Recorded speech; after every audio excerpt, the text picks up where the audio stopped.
Siapa di sini yang rutin melakukan pemeriksaan pengukuran tekanan darah di rumah? Ya, mungkin ada beberapa dari Anda yang rutin dan sering kesal karena perasaan jam 7 pagi tadi cek normal dok, 120 per 80. Setengah jam kemudian cek kok naik jadi 145 per 85 misalnya. Apakah alatnya yang salah atau badanku yang kenapa-napa? Kenapa selalu berubah darah? Nah, kalau kita mengukur tekanan darah, biasanya kan ada angka tuh. Angka di atas dan angka di bawah. Angka di atas namanya sistol dan yang di bagian bawah itu namanya diastol. Contohnya 120 per 80 mm Hg. Ya, jadi satuannya mm Hg. Untuk 120 ini adalah angka sistol, angka di mana terjadi pada saat jantung memompa darah atau berkontraksi. Kemudian angka yang 80 itu angka diastol pada saat jantung relaksasi atau istirahat. Ya, jadi kedua angka ini penting. Kalau angka yang di atas, yang sistolik itu tinggi, itu menunjukkan bahwa jantung Anda bekerja keras. Sedangkan kalau angka yang di bawah yang tinggi, yang diastol, ini akan menunjukkan bahwa tahanan perifer ya. Jadi pembuluh darah Anda tidak cukup elastis atau rileks. Sekarang kita masuk ke pembahasan mengapa tekanan darah bisa berubah-ubah setiap saat.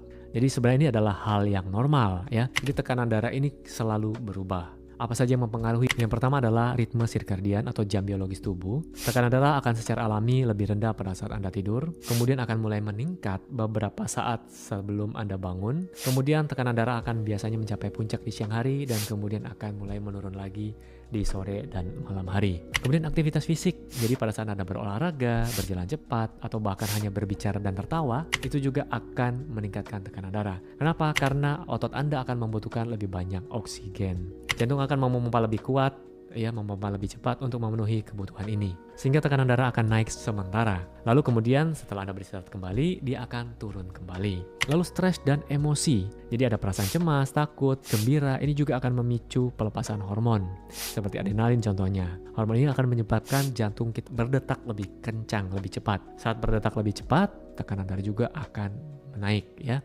Kemudian posisi tubuh, perubahan dari posisi berbaring ke duduk berdiri menyebabkan sedikit penurunan tekanan darah. Jadi pada orang-orang yang biasanya sudah usia lanjut, dari posisi jongkok ke berdiri atau duduk ke berdiri agak sedikit, bahasa di sini disebut geliang, kunang-kunang gitu ya. Nah, itu kita sebut dengan hipotensi postural. Dia akan turun dulu sesaat.